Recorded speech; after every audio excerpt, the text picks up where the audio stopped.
Welcome to our playlist on hardware-software co-design. In this first video, we will talk about hardware and software basics.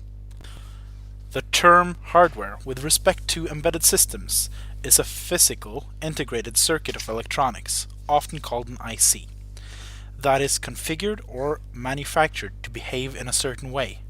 This could, for example, be a programmable IC or an application-specific IC, often referred to as ASIC. Software is a set of instructions, data, or programs which tell programmable hardware how to behave. While hardware itself is rigid, a programmable IC can be configured with software, which can be changed and modified as needed. A programmable IC is a piece of integrated hardware that needs software to function. It is commonly referred to as a software component in hardware-software co-design. Typically, a high-level programming language like C or C++ are used, which is compiled to executable machine code and stored in a memory accessible to the processor. While it is less power efficient and has a lower performance than specialized hardware, it is mass-produced at a low cost and can drastically reduce the complexity of designing embedded systems. An ASIC is a non-configurable hardware component for highly specific use cases. Since it's so specialized, it can be much more effective than general-purpose processors. However, it can be much more complex and expensive to design and produce.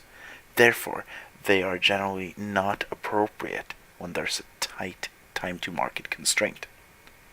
One example where an ASIC has been used is in the field of Bitcoin mining, where system performance and efficiency are keys to making a profit. Since the IC typically needs to be mass-produced, it is important to confirm that the design achieves the given requirements through prototyping. One way to achieve this is with an FPGA.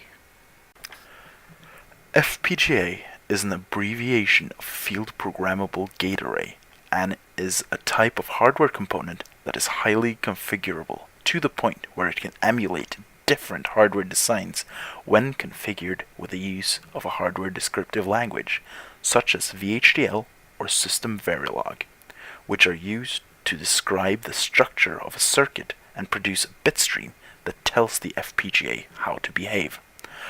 Unlike a general-purpose processor, an FPGA can run tasks in parallel.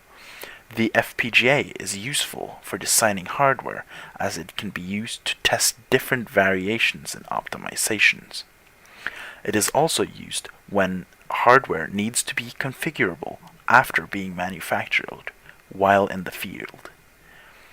It is also useful for prototyping hardware before finalizing the design and mass-producing specialized hardware. Despite being a programmable device, it is not considered a software component as it effectively functions as a hardware component and does not contain a software program, rather a hardware topology.